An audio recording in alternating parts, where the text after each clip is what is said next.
Thursday, April 9th. Welcome to the Damon Bruce Show, brought to you by Ike Sandwiches. It is so good to have you here.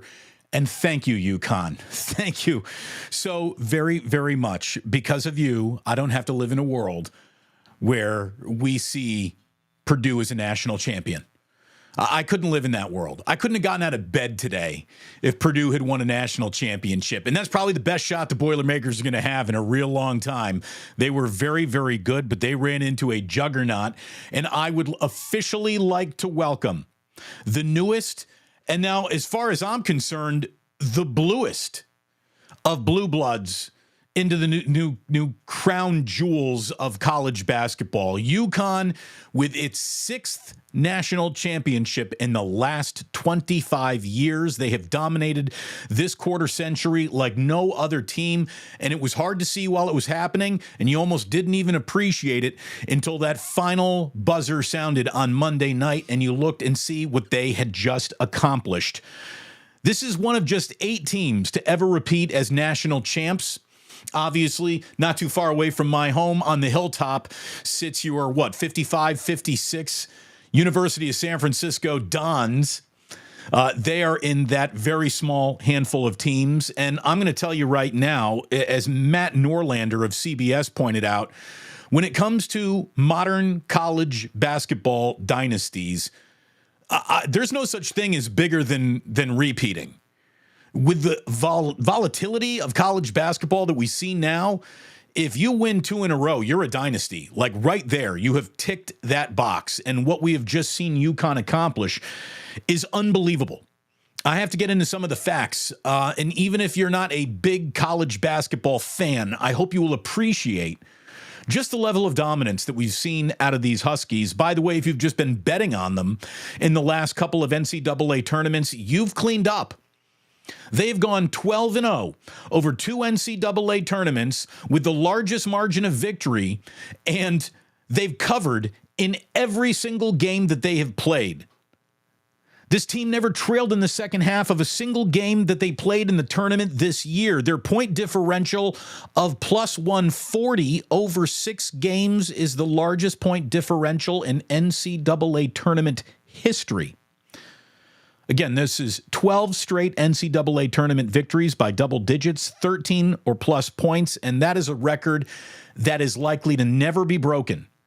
I mean, that is some unbelievable rarefied greatness that you almost, again, didn't appreciate, because there's this element of excellence to UConn, but they're also a little bit mundane. They kind of put you to sleep as they're going about their business, and their business last night was easy to see.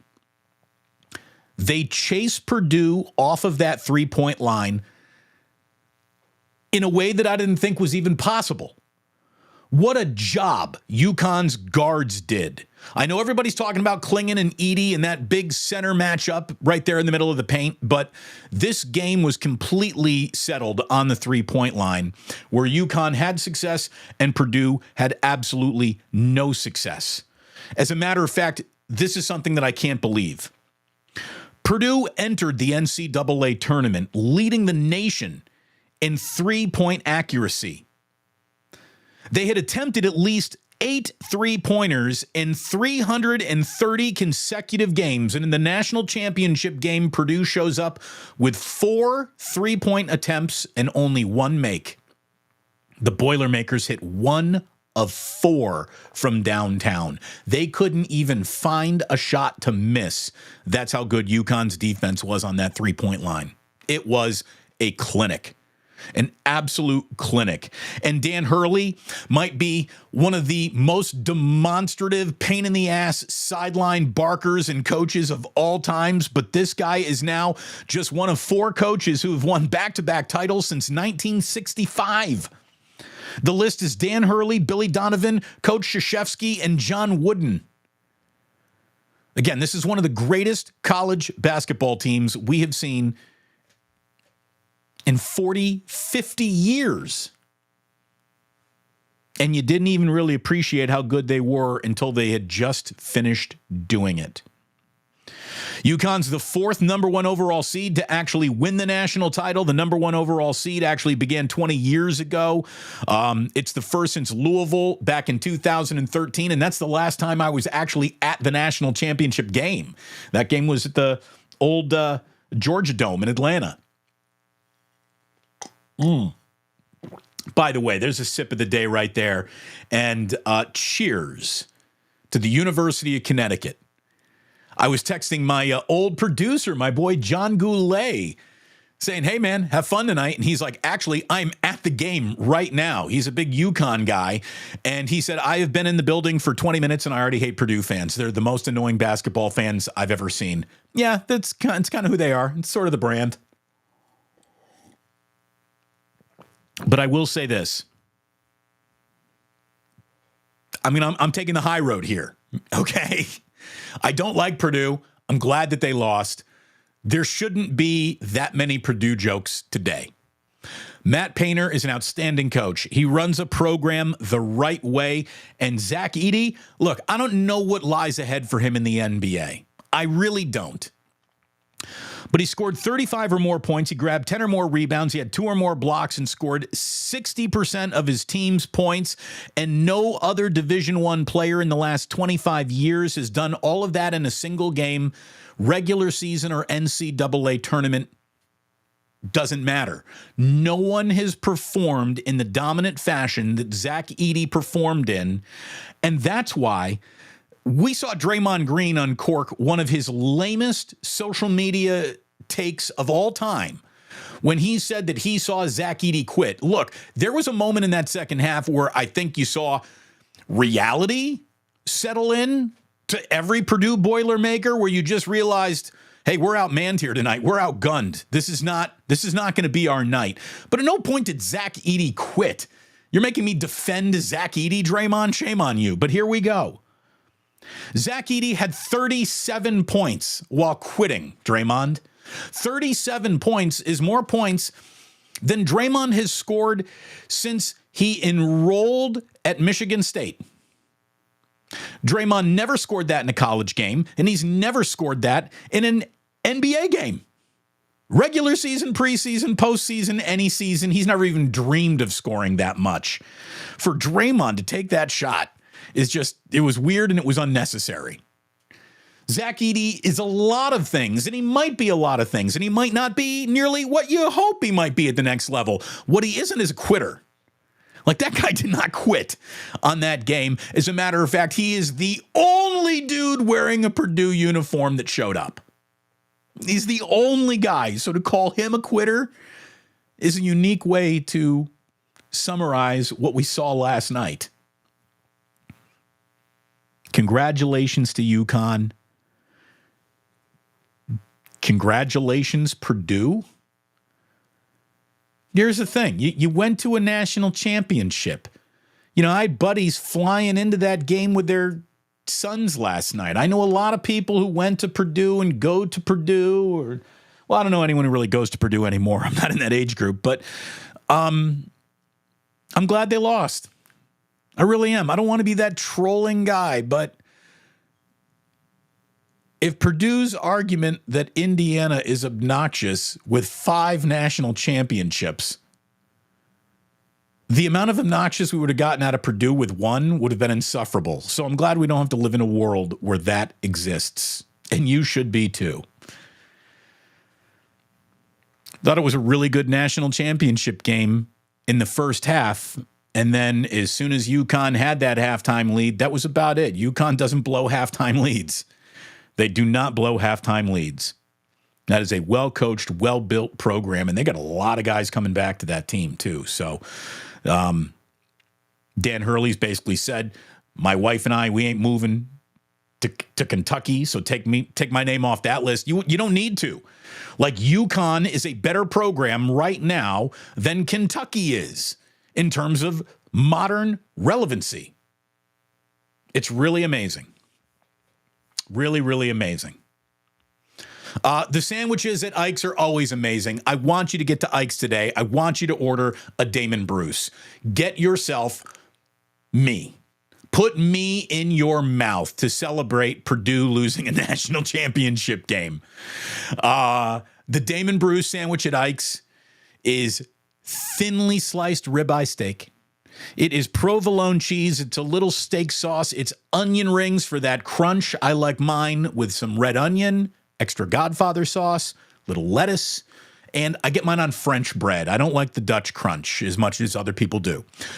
So get a Damon Bruce at Ike's today. I think you'll be very, very happy that you did. If you're ordering Ike's, if you're ordering for your lunch, your office's lunch, check out Ike's Catering, download that Ike's app, and start earning your way towards free sandwiches. It's the right way to go about doing it. Trust me on that.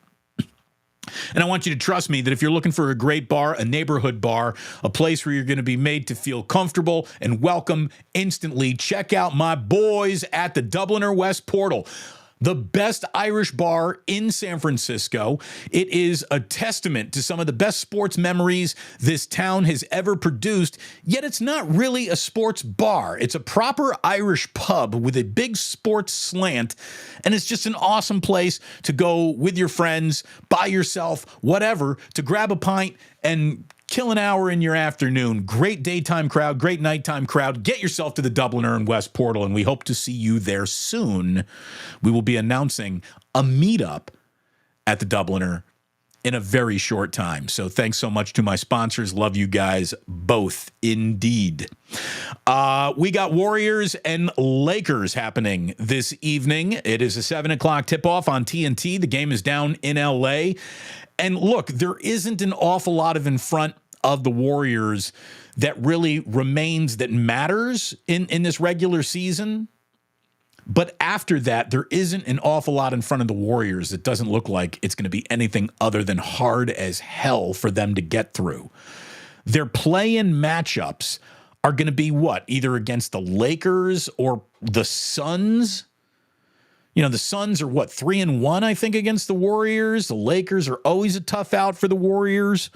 Dealing with LeBron and company or Kevin Durant, Devin Booker, and Bradley Beal, that is, none of that's going to be easy. And if you get past that and you are the 8th seed, well, then there you go. That's the Denver Nuggets just waiting for you, in the first round there. And if the Warriors are thinking, well, the reason we might get past a team that a lot of people don't think we can beat, we're not younger than anybody. We're not more athletic than anybody. I don't know who they're necessarily that much deeper than, all things considered, once you start shortening benches for playoff rotations anyway. The Warriors, I think, are drinking the Kool-Aid of their experience, their championship DNA, and their know-how are going to be what sees them through whatever this postseason run is about to look like. Well, what are you going to do if, your advantage in a first-round matchup is, well, you're former champions. You got some championship DNA if you're running into last year's NBA champion. Like the Denver Nuggets are bringing that to the party as well. So, again, there's, if I can quote Zaza Pachulia, nothing easy. Was that Zaza? Who did the nothing easy? It might have been Zaza. I don't know. But it's about to be playoff basketball time for the Golden State Warriors. We've seen anything can happen, but it's going to be a tough one this year to make this year one of those anything can happen years. It really will be tough. The best Steph Curry story that I had never, ever heard of until yesterday, I got to share it with you. It comes from Rex Chapman. Rex Chapman is, one of the most popular guys on Twitter, and he's certainly a likable guy. He's easy to root for. He's battled demons. He's one of the few Kentucky players I'll admit to having ever liked. He and Del Curry were teammates when they were both in the NBA playing for the Charlotte Hornets. And they were not just teammates, they became very, very good friends.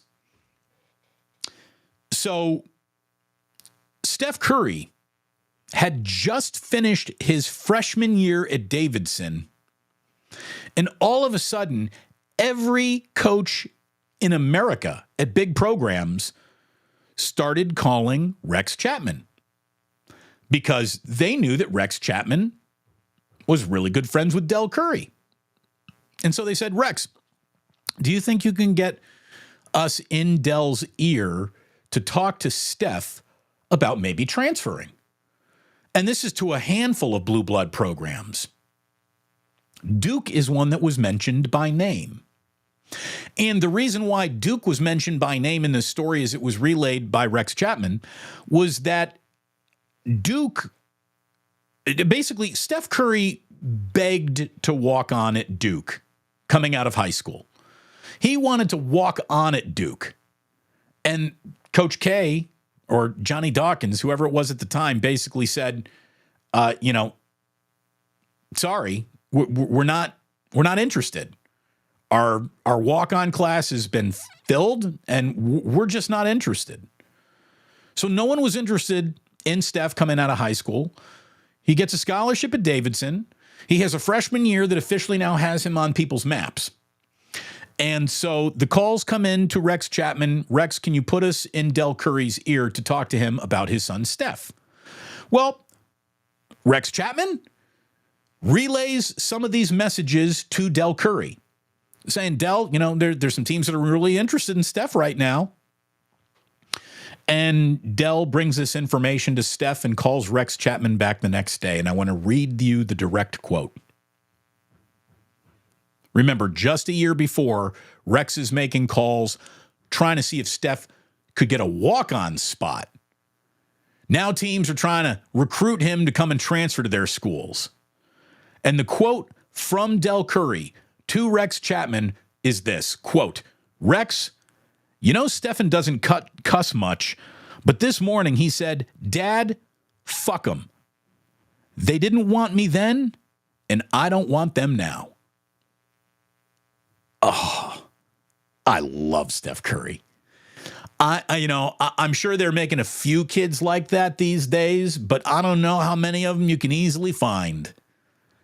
And that's why Steph Curry gets to the Golden State Warriors and promises he's going to figure it out. He was never anything but committed to the bit of resurrecting the Golden State Warriors. That's who he was, that's who he is, and that's what he did. But I just love that. Dad, F them. They didn't want me then, and I don't want them now. He goes on, obviously, to be a Davidson legend, and the rest, as they say, is history. How great of a story is that? Rex Chapman shared that on Twitter, saying that he left it out of his book. How do you leave that out of your book, Rex? That's a great story.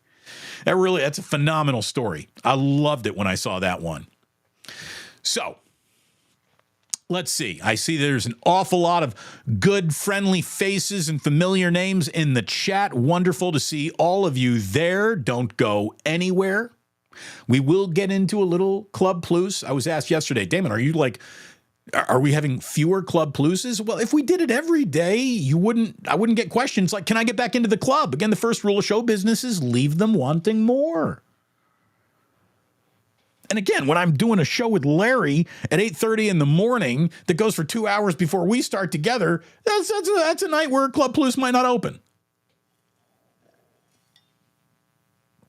But we will get to it today. But a few other things before we get there. Namely, we have a tiny bit of 49ers news, a very tiny bit of 49ers news. Logan Ryan is done with football. Logan, we hardly got to know you. He signed with the 49ers halfway through their season, and he started as their nickel cornerback in the Super Bowl.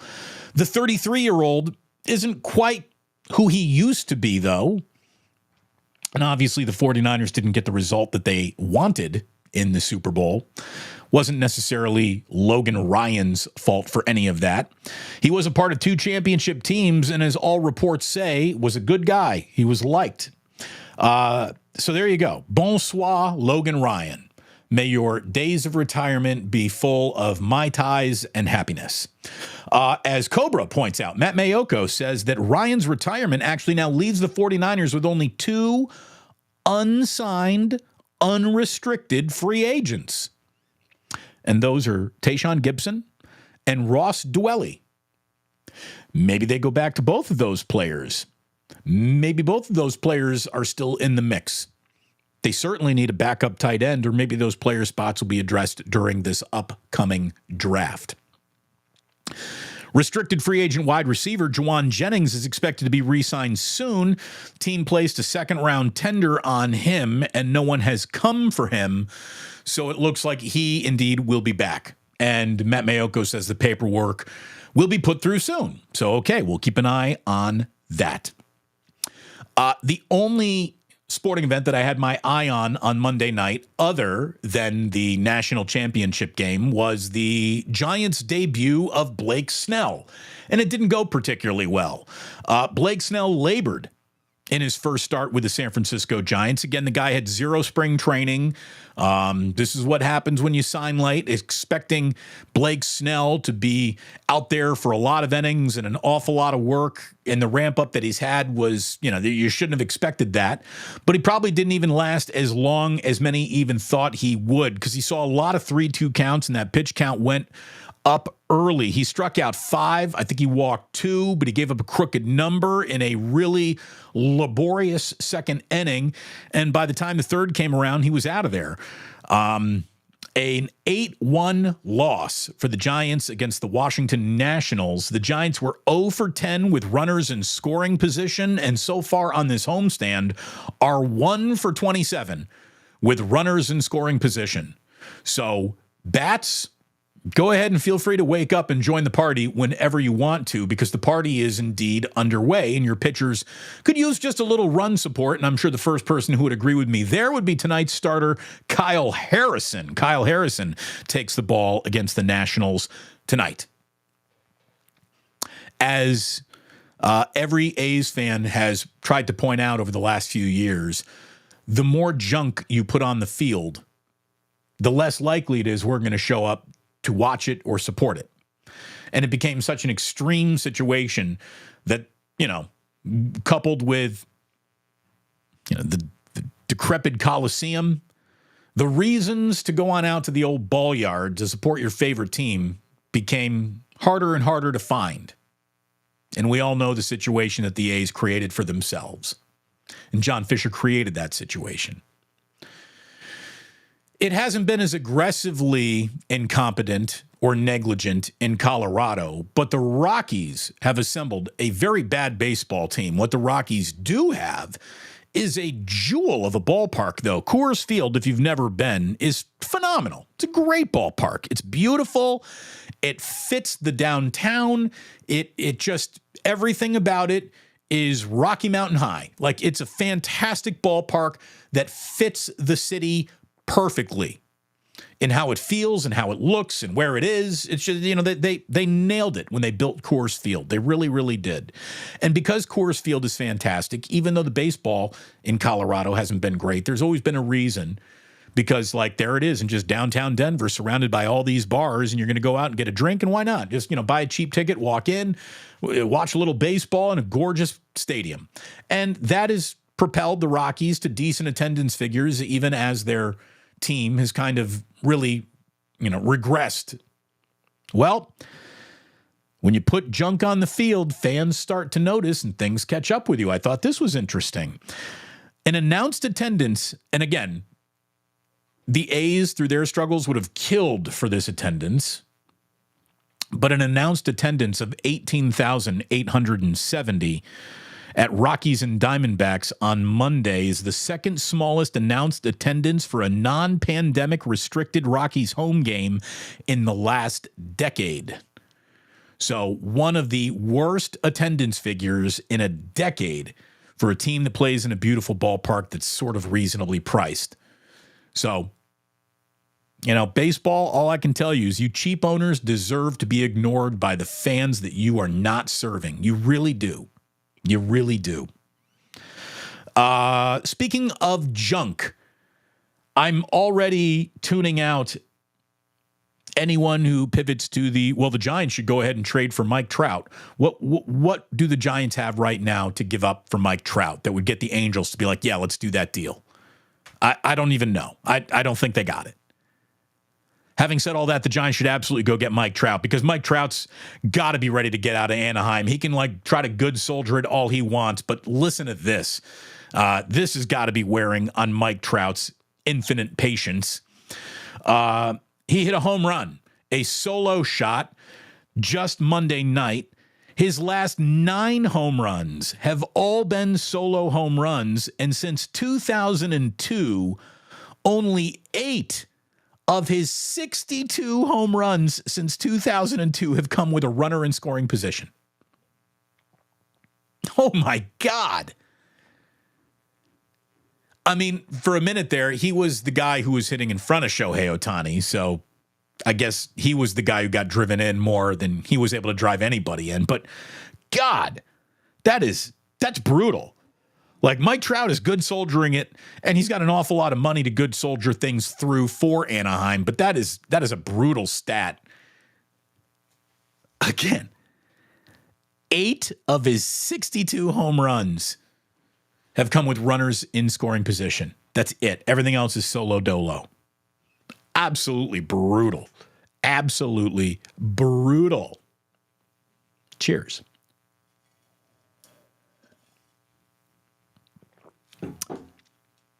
I see an awful lot of traffic here on the chat. Looking forward to getting into Club Plus a little bit later on.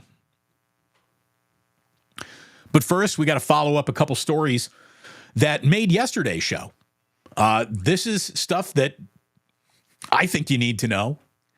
As I said, I had a great time watching WrestleMania. WrestleMania 40 was a monster for the wrestling world. WrestleMania 40 broke multiple WWE records and is the most successful live event in the company's history. The data is out. The gate for the event was up 78% compared to last year, with 145,298 coming to the link across 2 nights of WrestleMania. Viewership was up 41% versus last year. And the reason for that was instead of having to go out of your way to get WrestleMania, if you were already subscribing to Peacock, WrestleMania came to you. That's why I watched WrestleMania this year. I didn't go looking for it. It found me. Now, we got Peacock in my house for 2 reasons. Number 1, Indiana was playing some really big leveraged games. Like one of the Indiana-Purdue games was exclusively on Peacock this past year. So that right there, if you're carrying Indiana basketball, I will subscribe. That's how much of a fish on a hook I am when it comes to that. So because of the basketball thing, I would have had Peacock anyways. But before I even had to go and decide I'm subscribing to Peacock, Jillian already did. Because Jillian is addicted to Real Housewives of anything. Real Housewives of Beverly Hills, Real Housewives of Utah, Real Housewives of Hackensack, New Jersey. Like, she doesn't give a shit. She's in. For any Real Housewives anything. So, Real Housewives of Clovis. Jillian would absolutely be watching that. How many people have ever been brought to WrestleMania because of their wives' Real Housewives addiction? It's never happened before, but it's a boon of viewership for the WWE. Again, I'm online. I'm not thinking about wrestling, but I see all these people tweeting about WrestleMania in the timeline, and I'm like, oh, wait a minute. Like, I don't have to buy this on pay-per-view. I just have to push 2 buttons and it's on. Boom, boom, boom. Peacock, launch, go. And that's why I watched. That's why I watched. By the way, just looking over at the timeline, my nothing easy. That was Zaza. Good. I thought it was. I thought it was. So there you go. A huge night for the world of wrestling in WrestleMania, where the ratings were spectacular. We talked about that on yesterday's show. We also talked about Iowa, Caitlin Clark, the rating success that Iowa LSU had, that Iowa and South Carolina was hoping for. And the number that everyone was saying could actually happen was going to be 20 million. Well, they didn't quite get there. 18.7 million, though, watched the women's title game. 18.7 million people for the women's college basketball national championship game. The ratings are now in. That is the exact same number as the college playoff semifinal between Washington and Texas this past college football season. Never would have expected that. Never would have expected that. An Iowa-South Carolina women's college basketball game is going to rate the same between Texas and Washington? Wow. I mean, who would have ever thought? By the way, 18.7 million dwarfs any single game of the past NBA Finals or the past World Series. It's better than every final round of the Masters back to 2001. It is better than every Kentucky Derby since 1983, and it is a bigger rating than all but 2 nights of the 2021 Tokyo Olympics. So, as we said yesterday, ladies, you've come a far way. Congratulations to you. Now, sustaining that next year with stars like Caitlin Clark and Angel Reese, and maybe the whole lightning rod that was Iowa, LSU, a lot of people positioning that as, some sort of de facto race war or whatever. Like those storylines go away, the viewership is going to go down.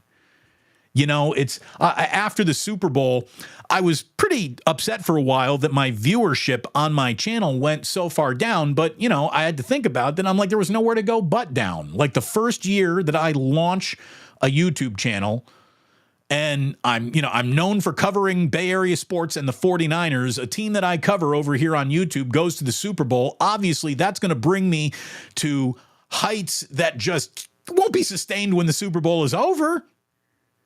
I'm looking forward to next football season. I can't wait to see what the numbers look like when we start kicking off next football season. But in the meantime, the channel, it continues to grow, and I thank you so much for that. Please hit like and subscribe. Help us keep on growing. It means an awful lot, the support that you've given. Thank you so very much. Again, like and subscribe, super chat your hearts out, and memberships for the uninitiated are indeed available. So, rating success for WrestleMania, rating success for women's college basketball. I'm guessing that the championship game was a successful ratings night for UConn and Purdue. Hooray for the networks. I'll say this, though. That's maybe one of the worst NCAA tournaments of my life. That is maybe one of the worst NCAA tournaments of my life. They searched really hard for anything that felt historic or sent chills up your spine for the one shining moment montage. Would you have like Grand Canyon hit a shot at the buzzer to go to overtime or something like that? But there were no buzzer beaters. There was no... Everybody in the world is now sharing this highlight as fast as they can on social media. There was nothing that will go down from this tournament other than how great UConn really was and the memory of the dominance that they've shown over 2 NCAA tournaments. But there's not a single all-time highlight. There is no Bryce Drew at Valpo anywhere to be found in the... Like, I really mean it. I love college basketball. And again, if you're gonna rip on something, you got to love it first. At least I think you should have to check that box. It is my learned eye and my professional opinion that in all the NCAA tournaments of my lifetime, that one was kind of just an opinion, but it's mine. And I hope you value that. And you're here right now watching. So I guess you do. Thank you. Thank you very much. Like and subscribe. Here's a story that you do not want ahead of the NFL draft. As I've always told you, I have no sympathy for drunk drivers. It bothers me that people drunk drive in the age of Uber. Drunk driving can sometimes be that one mistake that you get away with that if you do make it, maybe you can justify it, explain it somehow, but it's really hard to do that. 1 would be bad enough. 2 is officially unforgivable. And you got to be a real knucklehead to be messing around with anything that could even look like a DUI a couple weeks ahead of the NFL draft when you're about to be drafted. And that brings us to former Texas defensive tackle T'Vondre Sweat. He was arrested for a DWI stemming from a wreck early on Sunday morning. Austin Police Department says that they responded to a crash between an SUV and a sedan at 4:41 a.m. Sunday morning. Again, nothing good happens after 2 a.m. You need to be at home by the time it's 2 a.m. or in the location that you're going to be. You don't want to be traveling after 2 a.m. You just don't want to be. Quit chasing the night, boys. There's another one coming tomorrow. So Sweat, who was driving the SUV, got arrested for a DWI. The other driver immediately left the scene of the crash on foot. So sketchy there, right?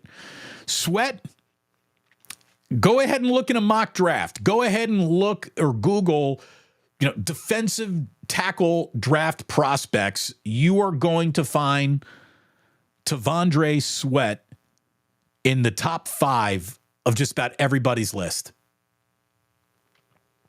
Now, what damage did he just do to his draft stock? I don't know. But he's going to have some awkward interviews with the Titans and the Seahawks this week, you would imagine. Imagine that. You're at a job interview trying to convince a team to bet on you, to bet millions of dollars on you. And in the most, all you have to do is not step on your own dick few weeks of your life. You step on your own dick on the way up to the NFL draft. What are you doing? What are you doing, T'Vondre Sweat? You're sweating it. I just, what are you doing? What are you doing? Get a boy to drive your car. Get a fall guy. Just like Chris Carter said. If I were him, I would have blamed the whole thing on his interpreter.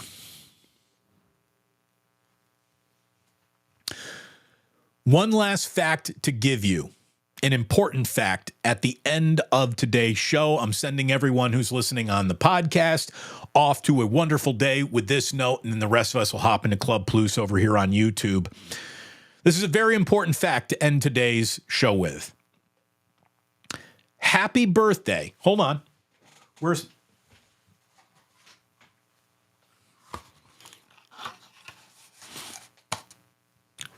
I still haven't replaced the bottle, so it can't do a birthday shot. And technically, we only do birthday shots for humans, but this might have made it. Happy birthday to the San Diego Chicken. Happy birthday to the San Diego Chicken, nearly the exact same age as me. The San Diego Chicken made its debut at a Padres home opener on April 9th, 1975. I was born March 25th, 1975. The Chicken and I are both Aries. We know that. And the Chicken and I have something else in common. I have something else in common with the San Diego Chicken. Beyond the year of our birth, we have a similar aspect to our origin stories. Prior to the 75 home opener against the Houston Astros, the San Diego Chicken was created as a mascot for a local radio station. Hey, I used to be a mascot at a local radio station. So, happy birthday to my spirit animal, the San Diego Chicken. May your days be many and bright. Love the San Diego Chicken. Love the San Diego Chicken. You don't see enough of the San Diego Chicken anymore. At least, what happened? How did the San Diego Chicken fall out of favor to the whole Swingin' Fryer, which is another awesome logo, but still, you can't be better than the San Diego Chicken. Happy birthday, San Diego Chicken. And on that note, I guess the only thing left for me to tell you, podcast listeners, is that sports don't build character, they reveal it. And like that, he's gone.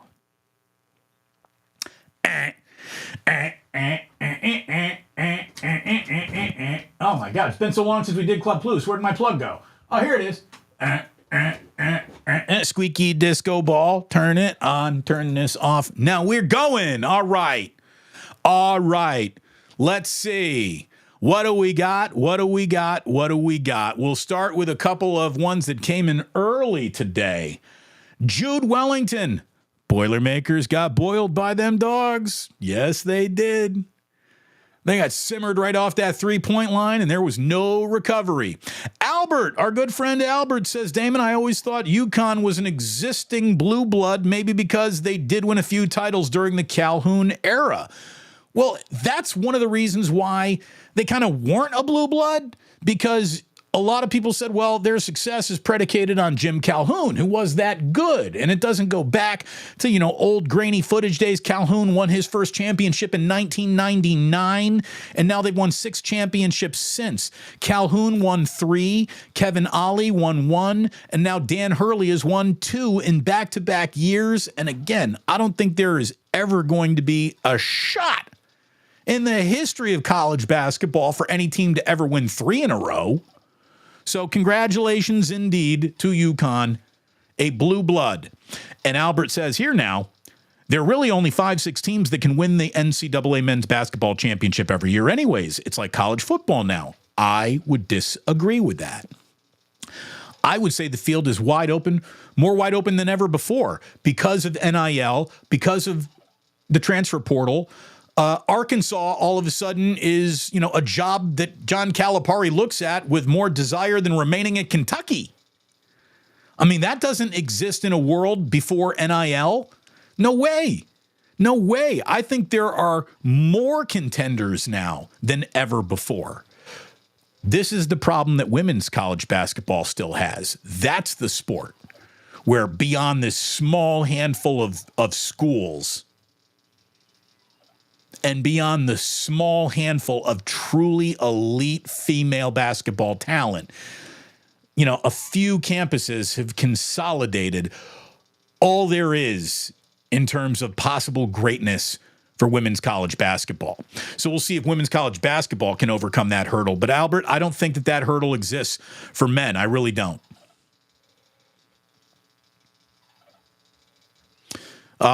Otis Bird was on here talking, and Henry Thornton says, hey, Otis, Trout is hella overrated. No, he is not overrated. Mike Trout is underappreciated. He is not overrated. That guy is one of the single greatest baseball players of all time. He is incredible. It took nothing shorter than the single greatest baseball player to ever live or breathe on the planet, Shohei Ohtani, to make Mike Trout sort of fade into that background. But in the background is sort of where he wants to be. He just doesn't want that. He doesn't want that attention. He doesn't want to be the face of baseball. Again, most people could run over Mike Trout with their car. They wouldn't even know who they just hit. Gareth, yep. All right, Gareth, I've never seen your name before. Hello and welcome. Happy for Cody Rhodes. It seems like a lot of wrestling fans are very, very happy for Cody Rhodes. I guess I'm happy for him too. Lawrence Pennington. Lawrence, I don't think I've seen your name in here before. Hello and cheers. Dan and UConn will forever be the teams that Dan, the man, built. He really did, man. He did an unbelievable job. He has done an incredible job coaching this team. And what looks to be so toxic and, we saw people like, oh my God, I can't believe his sideline demeanor. Remember this. Most of you are total pussies and don't know anything about competing at the highest level. This guy is nuts. And what seems crazy to you is normal in some basketball programs where head coaches rule with iron fists and a little bit of fear and a little bit of lunacy and it works when it works. When it doesn't, it gets toxic and it goes bad quickly. But right now, it is working in Storrs, Connecticut, better than it's working anywhere else. If I were Dan Hurley, I would officially change nothing about what I'm doing.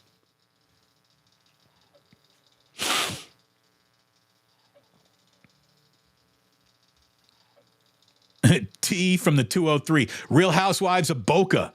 Let's get it moving. Oh, Jillian would be all over Real Housewives of Boca. She would love that shuffleboard episode. Complaining about getting to the early bird special. Come on, Louise, we gotta go.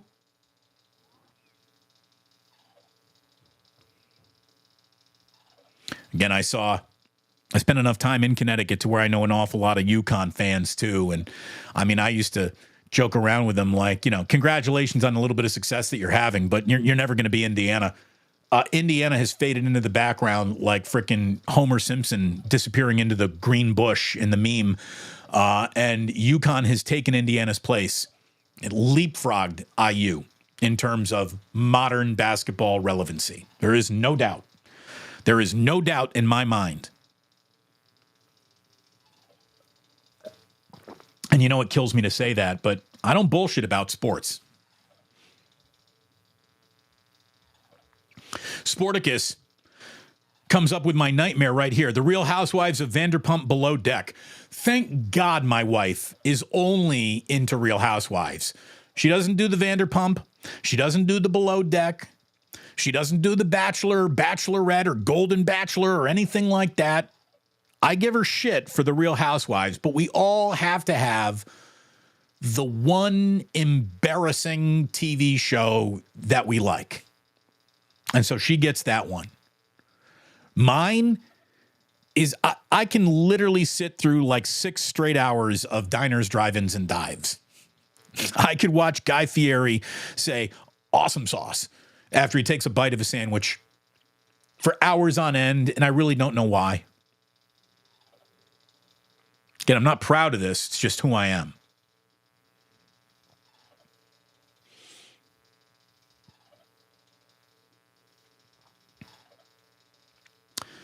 What do we got? Red Jet, she wants us up at 49K in terms of subscribers. Red Jet, you're going to have to get a lot of people activated to get us to 49,000 by the end of today's show. But I do appreciate it. There is nobody out there rooting harder for my success than Red Jet. And I thank you for that very, very much. You're an incredible group. You really are. What else we got going on here? We got a super chat from Old Dirty Hungus. Thank you very much. Happy to be back live. It's good to have you back here, Old Dirty Hungus. Thank you so much. Joji, konnichiwa. What does the plus mean? Well, it's Damon Bruce plus. Imagine if the word plus rhymed with Bruce. That's how we got the plus. It doesn't make sense, but what over here really does, if we're being totally honest.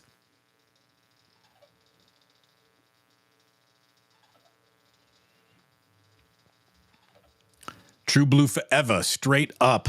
Huskies just plain dominated. Yeah, they sure did. Postman says what? No sip of the day? Oy, oy, oy! We had a sip of the day. We absolutely had a sip of the day. Did my oy, oy, oy not go? Oy, oy, oy! There we go.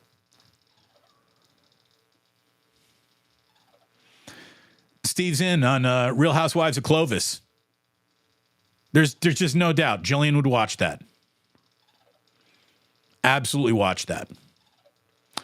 I'm guessing D. Bruce will get a huge bump when the football season starts up again. Yeah, that is absolutely what we're working towards. The entirety of between now and football season is just sharpening the axe for football season. That's what you're watching my off-season workout program live at 11. And I thank you so much for watching. I really do. Otis, again, he's a sports fan, and he knows. Here's the thing. NCAA tournaments give you such great gifts of incredible sports wrapped into weekends that there's no reason to pretend that one is great just 'cause.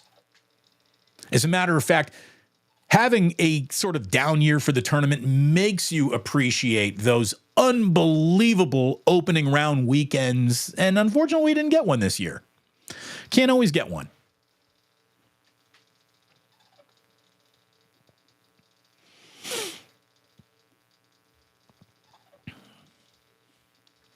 Damon, I'm with you. The tourney sucks. No, it doesn't. The tournament is perfect.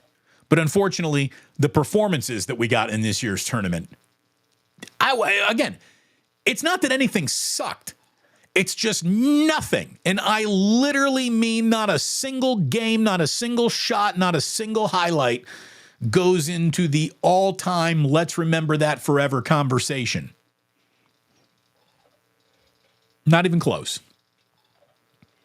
The totality of how good UConn was is the only thing that I think will go down as memorable from this tournament. Rockin' New Era 84 says, Damon, I love all these topics and news that are being discussed. See, I don't even know if I'm doing this right yet on YouTube, right? Because what I probably should do would stop doing the live shows, because a lot of people, they see the thumbnail, they click on the thumbnail, and then they realize, well, wait a minute, there's a whole bunch here that has got nothing to do with that thumbnail. Maybe I should just stop doing live shows and go with each topic as its own standalone video, but then we wouldn't hang out together. So I can't do that, and I don't want to do that. And just the broadcaster in me needs to do like a live show every day to feel like a broadcaster still, to make sure that I exercise that muscle and keep it, rocked up and loaded to go. So I got to keep just going. I got to keep doing live shit. That's what I do. Let's see. Question here from Henry saying, how come nobody names their children Tavondre anymore? Well, because they keep getting DUIs right ahead of the draft, I guess. T from the 203, again, nothing good happens after midnight. You're in Miami. That's a late night town. I'll stretch that to 2 a.m. Nothing good happens after 2 a.m. Nothing good can really happen after 2 a.m. unless you brought her back and you're alone with her. You know what I mean? That's a good thing that happens after 2 a.m. But outside of that, you don't want to be out there.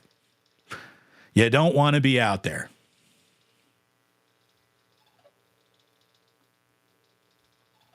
Nathaniel Richards says, damn, that's worse than Tunsil with the gas mask the night before the draft.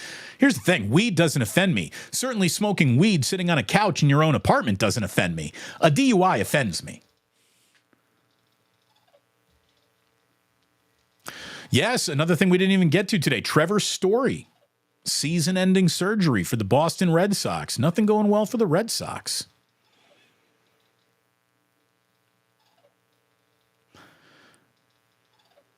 Rockin' New Era 84, who has more hats than any one man should, says, I have a San Diego chicken hat. Of course you do.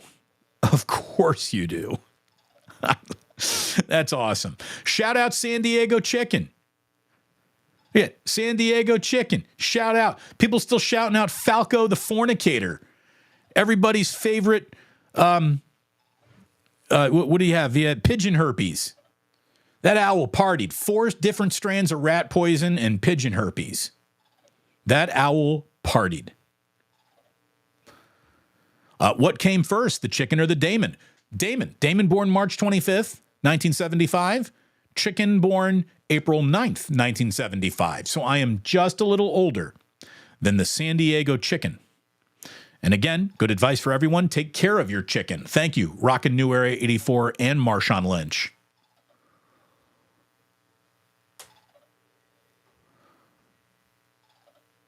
San Bruno Mike. San Diego chicken? That's a thing? Consider me initiated now. You never heard of the San Diego chicken before? San Bruno Mike, we've met.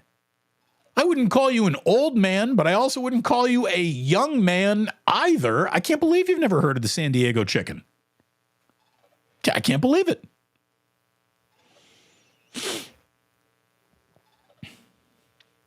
Happy birthday to the chicken from Q Bowling. Damon, thank you very much. There we go. Red Jet Shell, I officially belong. I am the chicken. Cuckoo Kajou.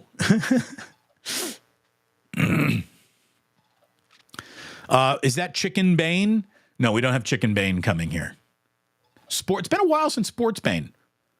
My buddy Carl saying, Damon, give the chicken the bottle pull. The bottle's empty. We emptied the bottle on Friday. So what are you going to do? True Blue forever. Do you see the size of that chicken? One of the more underrated scenes from Young Guns, of course. Young Guns 2? Is that Young Guns 2? Yeah, that's Young Guns 2. Or is it? No. Young Guns 1? It's where they do the peyote. Do you see the size of that goddamn cock-a-doodle-doo? True Blue forever is really good at movie polls. Chef A. I feed the chickens at my work with delicious scraps. We got 3. I named them Lillian, Betty, and Neil. See, again, are you going to like actually use these chickens in a recipe? I wouldn't be naming the animals that I would be cooking. There would create a bond there that I feel like I'd be breaking once I slaughtered said chicken with a name. I want to keep things professional. Let's just keep it Mr. Chicken. Damon is the rooster. Cue balling. Cuckoo Kajou. Thank you.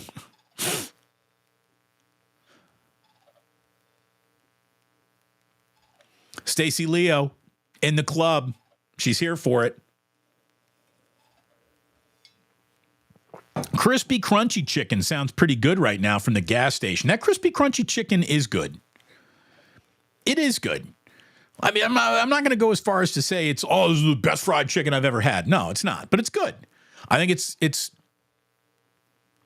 probably somewhere in that it's a little bit better than KFC, maybe not as good as Popeyes because I've always liked the Popeyes spice.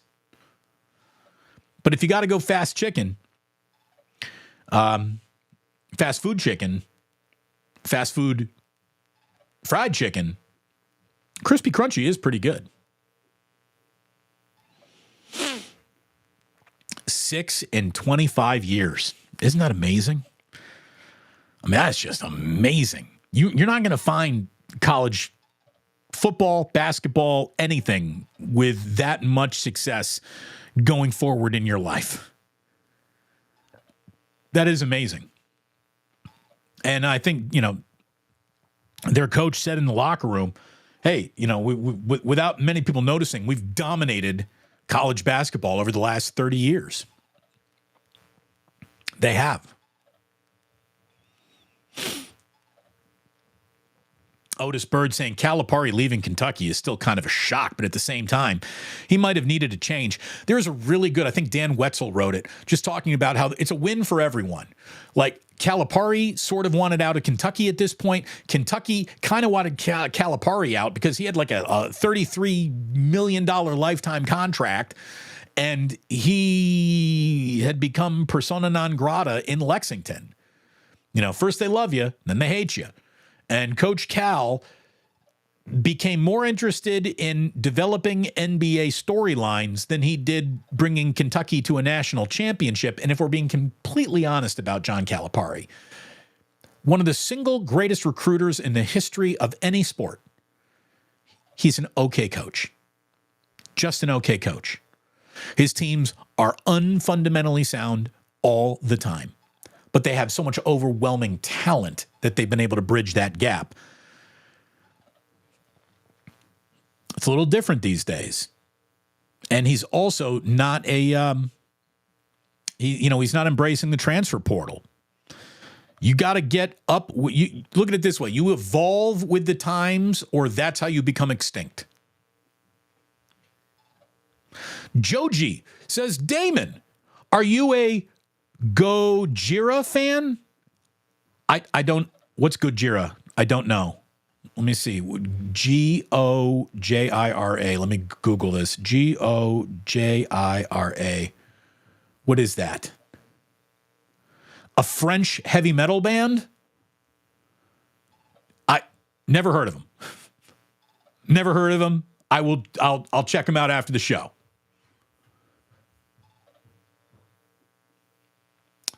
Let's see. See, again, you start talking about chicken, some fried chicken, and people start wanting that chicken in their life. Oh, Sporticus says Eric Musselman's going to land on his feet somewhere. Eric Musselman didn't get fired. Eric Musselman left Arkansas to take the USC job. So, Eric Musselman back on the West Coast. Dale says, why are we celebrating scripted entertainment, calling it sports? I'm not celebrating it. I never called it sports. It is scripted, but it is entertaining. I don't watch wrestling. I watched one WrestleMania, the last one. It was fun to watch. I'm not like back in wrestling, covering wrestling now. I'm just talking about something I watched and enjoyed. Calm down, Dale. Thank you for watching and enjoying this. You know, it's, is it a sport?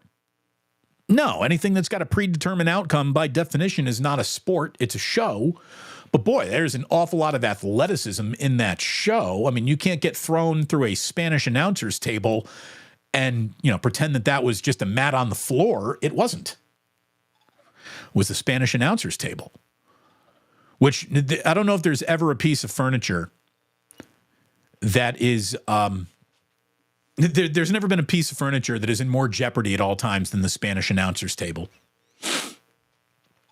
Question, Kian Kleber, is that it? I hope I got that right. Thank you. I've not seen your name in here before. Welcome. Please like and subscribe. How does the spotlight on Caitlin Clark compare to other female athletes like Ronda Rousey? Well, again, we're comparing a team sport to an individual sport. And Ronda Rousey was basically, I don't want to call her a media creation because she had her own success, but she was fighting the female equivalent of tomato cans. And Caitlin Clark is one of the all-timers. So there's a difference right there. And Caitlin Clark plays a sport that a lot of people relate to. I don't think a lot of people have done a lot of, amateur in their driveway UFC wrestling.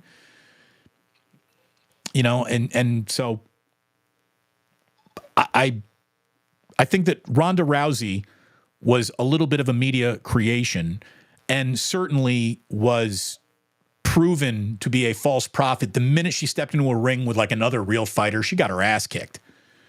Caitlin Clark has taken on all comers and has done everything that you can do but win a national championship and has become one of the greatest scorers the sport's ever seen, men or women. So, one is legit. The other was legit, but also media creation.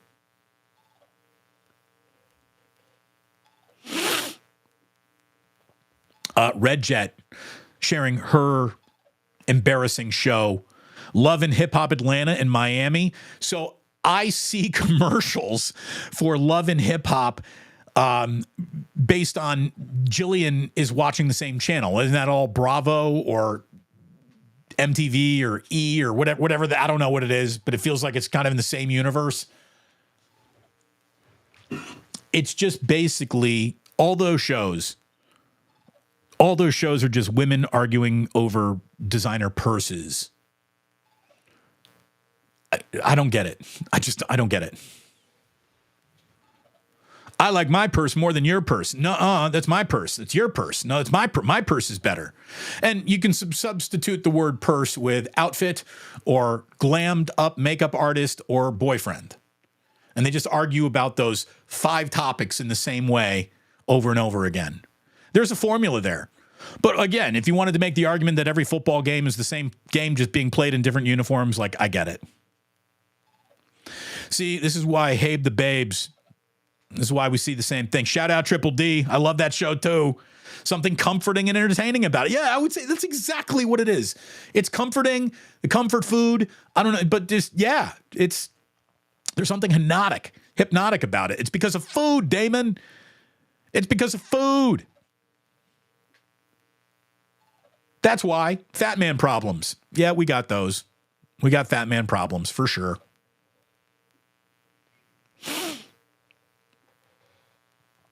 Crazy juice. I love diners, drive-ins, and dives. I think everyone likes it a little bit, right?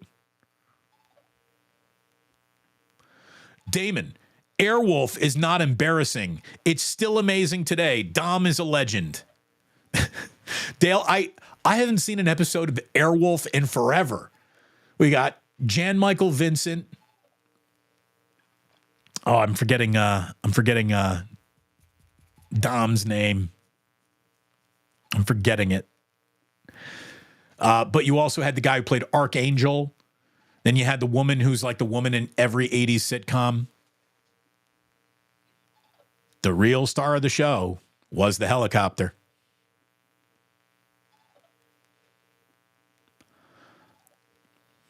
God, what was that guy's name? Ernest Borgnine. Ernest Borgnine was his name. Thank you very, very much. Again, I used to be Google before there was Google. I just had to think about something for a while, and I would get it. Ernest Borgnine. Damon, have you ever been to any of the restaurants featured on Diners, Drive-Ins, and Dives? Oh, yeah. Absolutely, I have been to a few of them. The one in San Francisco that I got to the most often was the HRD Cafe, where it was basically like this guy took Korean barbecue and put it in a burrito, which just proves that you can take any great food and basically put it in burrito form, and it remains great if it doesn't actually get better.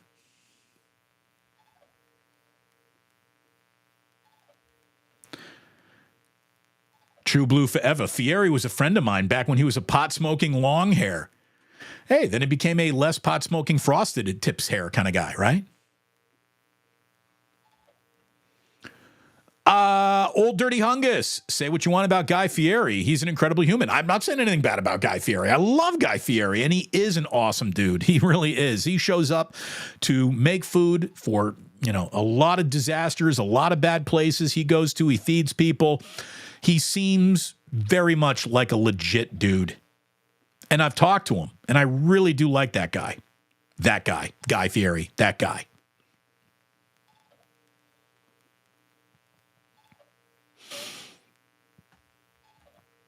Draft day is going to be huge on this channel. Well, thank you. I hope you're right about that, Dale. I'm going to have an awful lot of fun on draft day. I don't know if Larry and I are going to be doing like a live show together or dipping in and out or something. We're talking about what we're going to do to cover this the best way possible. But I am looking forward to that draft, baby. It's going to be fun. Rick, again, how many shows have a horn section? Rick Mighty Bone Feliciano checking in, saying, Damon, whatever happened to that irrelevant team called the Sharks? Go Sharks. Hey, man, they just tapped out of mattering at all. I mean, they really just went from a team that matters a little to a team that matters not here in the Bay Area.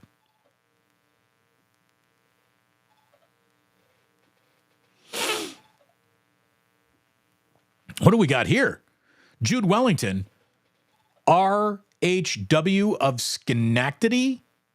Oh, what does RHW mean? Real Housewives of Schenectady.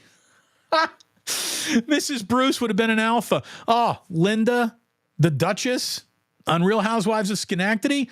By the way, McClellan Street, 9074. Jude, you're from upstate too? No wonder why we get along.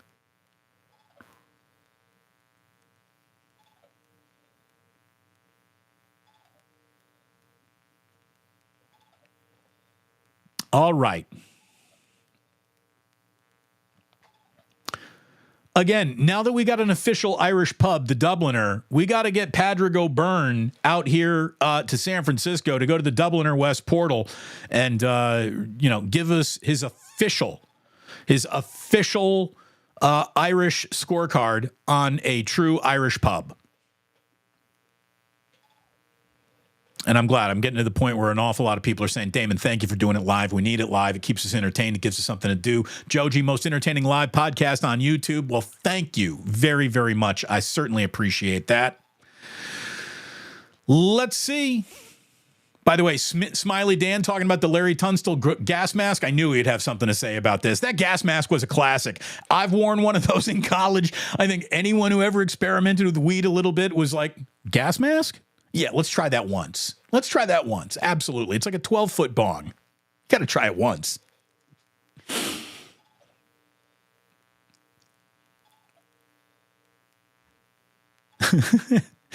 Falco is the dude. He really was.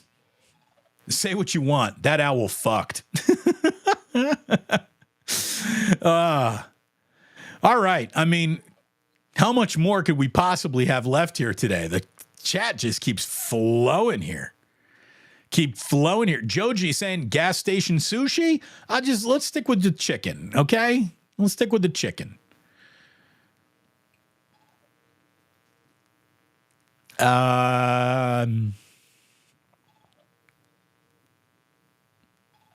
J49, UConn just clamped down on Purdue. Not really a competition. Is Purdue center declaring for the NBA draft?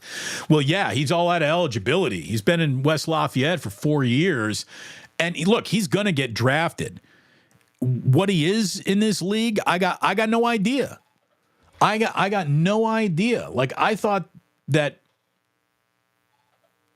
Cleon, who he was playing last night, is probably going to have a better NBA career because he's just faster. He's more vertical. I don't know if Zach Edey, who kind of lumbers through what he does, if that translates to the explosiveness of the NBA, but he's going to get a taste. Somebody's going to draft him, and we'll see if it works out. If there's room for a guy like Nikola Jokic at his size, at his sort of speed or lack thereof, maybe there's some room for Zach. I'm not saying Edey's about to be like some MVP or anything like that, but I mean, if you're big, if you can rebound, if you can protect the rim, there's got to be some job that you can have in the NBA. There's got to be.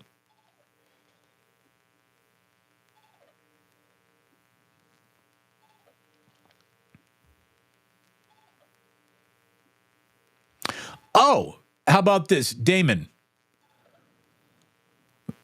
Gorgia is Godzilla in Japanese. Okay, all right. Well, then, yes, we're pro that.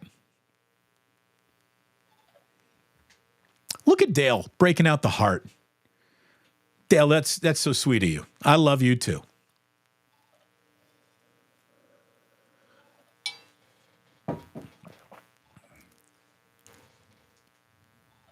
Gojira is how they say Godzilla in Japan.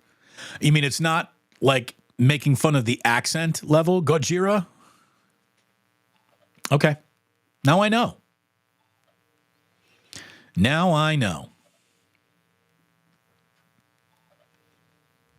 Joe, are you not entertained? I hope you are entertained. The fact that this does entertain you, it means an awful lot. So I thank you very much for choosing to be entertained over here.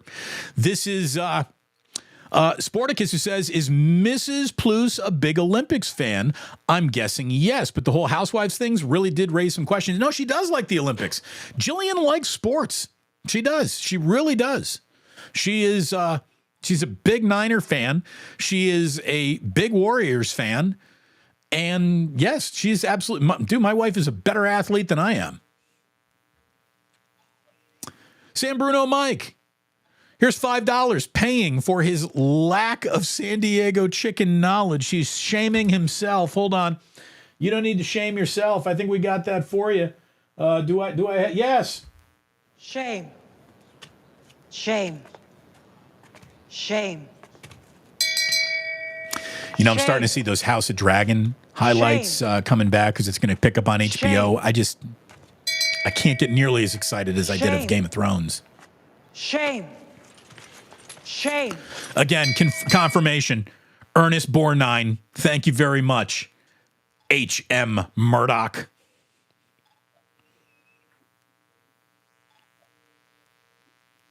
Let's see.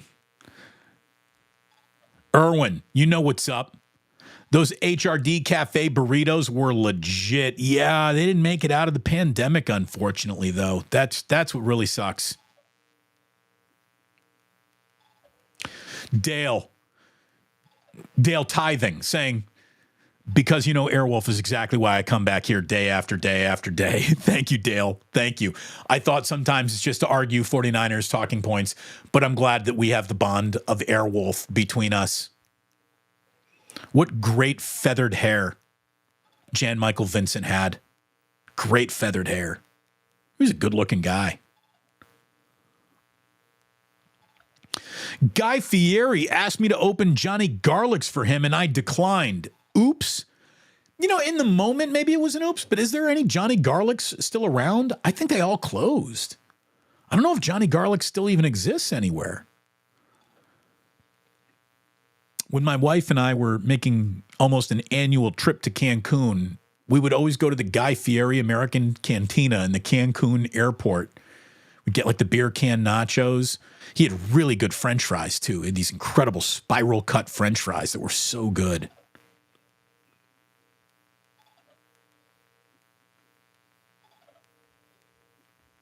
Diners, drive-ins, and dives. It never gets old. I'm telling you. It's good. It's good. Joe says, man versus food is classic too. I don't like gorging shows. Like shows that are based in the concept of gluttony kind of turn me off. Makes me a little like, just, ugh. Why would you want to do that to yourself? I've never been a big man versus food guy.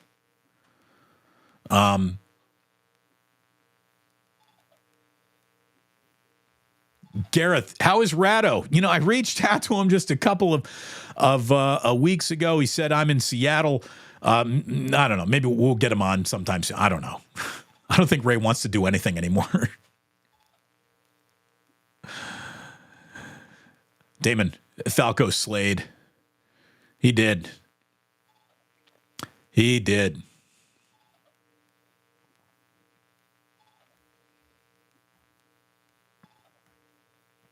Again, the chat just keeps on going on. You're all awesome. Thank you very much. Joji saying, Damon, are you selling merchandise soon? I would buy a t-shirt with your face on it. You don't want the face, maybe the logo. And I'm going to tell you that we're going to be ready for the next holiday season. We will be ready to go with gear come football time.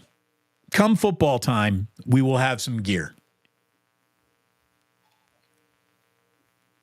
Think Ray's busy knitting sweaters? I don't know about knitting sweaters, but stretching them out? Yes, I'm sure he's doing that.